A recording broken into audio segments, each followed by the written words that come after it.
شروع کرتا ہوں اللہ کے نام سے جو بڑا مہربان نہایت رحم والا ہے۔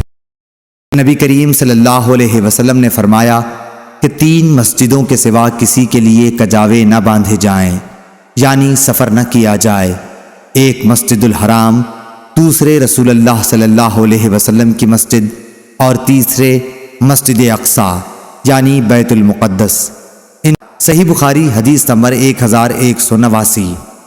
رسول اللہ صلی اللہ علیہ وسلم نے فرمایا کہ میری اس مسجد میں نماز مسجد حرام کے سوا تمام مسجدوں میں نماز سے 1000 درجہ زیادہ افضل ہے۔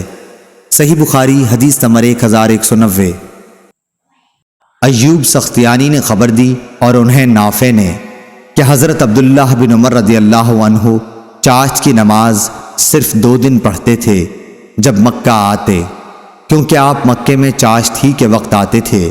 اس وقت پہلے آپ طواف کرتے اور پھر مقام ابراہیم کے پیچھے 2 رکعت پڑھتے۔ دوسرے جس دن آپ مسجد قباء میں تشریف لاتے، آپ کا یہاں ہر ہفتے کو آنے کا معمول تھا۔ جب آپ مسجد کے اندر آتے تو نماز پڑھے بغیر باہر نکلنا برا جانتے۔ آپ بیان کرتے تھے کہ رسول اللہ صلی اللہ علیہ وسلم یہاں سوار اور پیدل دونوں طرح آیا کرتے تھے۔ صحیح بخاری حدیث نمبر 1191۔